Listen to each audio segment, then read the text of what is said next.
morning students. So today we are going to start chapter number 3, coordinate geometry. This chapter was in class 8th also. Okay, so coordinate geometry, branch of mathematics in which we deal with the position of a point or object in a plane is called coordinate geometry. Means we will study here the position of points. Okay, two perpendicular lines to each other are called x-axis and y-axis.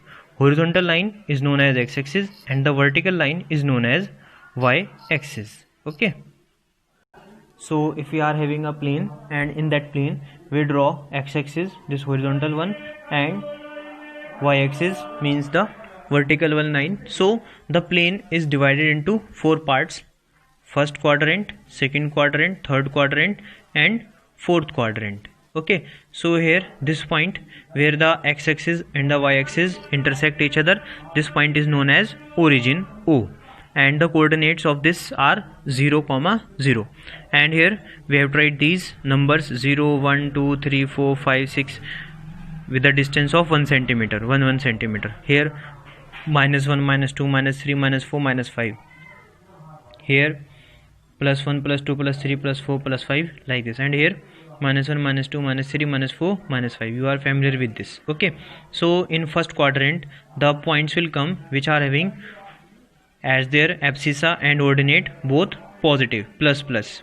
Okay, and in second quadrant minus plus means there the abscissa is negative and the ordinate is positive.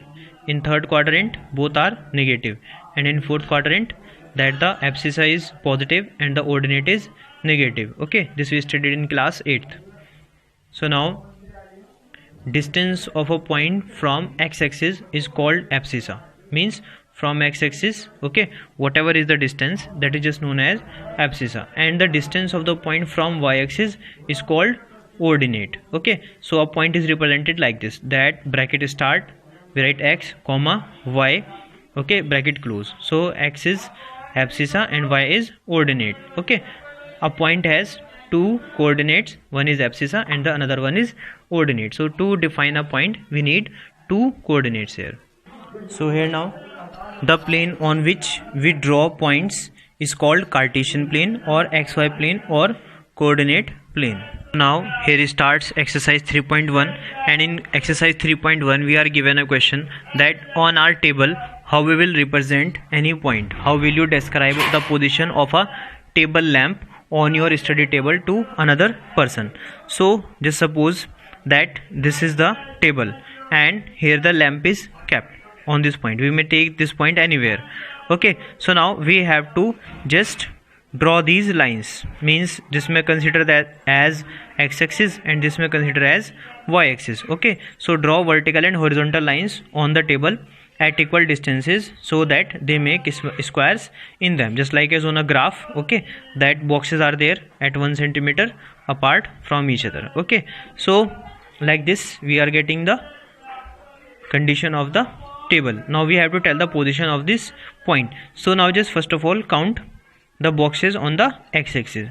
So 1, 2, 3, 4, 5 here, 5 boxes. Then count on y-axis also, 1, 2, 3, 4, 5. Okay, so the coordinates or the position of this lamp will be 5, 5. It is not so that always it will be 5, 5. We may take according to our, okay, the position of the lamp. Okay, if the lamp suppose it is kept in this box here, so the position will be 1, 2, 3 and then 1, 2, 3, 4.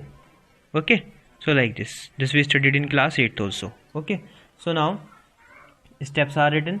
Now consider O as origin and check the square in which the lamp is located. Now check the rows and columns in which the lamp is situated there. Okay, now we are able to tell the position of the lamp as 5, 5. Now just see question number 2. So in question number 2 what is given, that we are given a street plan of a city. Okay, that there are 5 streets which are going east to west. So street number 1, street number 2, 3, 4 and here 5. Like this there are 5 streets which are going north to south. Okay, so street number 1, then 2, 3, 4, 5, and they are 200 meter apart. 200 meter is the distance between each street here. Okay, so we have to take this distance as 1 centimeter. So first of all, here the x-axis, this east to west, and the y-axis north to south, it is drawn here. Okay, then these 5 streets are drawn. Now they are asking in the question that how many cross streets can be referred to as 4, 3. Okay, so 1, 2, 3, 4 and 1, 2, 3. So there is such only one point, because we have to consider this as origin where the x-axis and the y-axis is intersecting. Okay, so this is the only one point where 4, 3 is found here. Now second question, they are asking that how many cross streets can be referred to as 3, 4. So 1, 2, 3. Okay, 3 in this line, and then 1, 2, 3, 4. So there is just only such one point. Okay, so next what we have to tell, this point 2, 5, which is already described in the question, that if second street running in north south, so in north south we are having second street is this. Okay, this one street. Okay, so and fifth in east west, and fifth street of east and west. Okay, direction meet at some crossing, then this crossing will be called as 2, 5. They are just telling us the way how we have to describe these points here. Okay.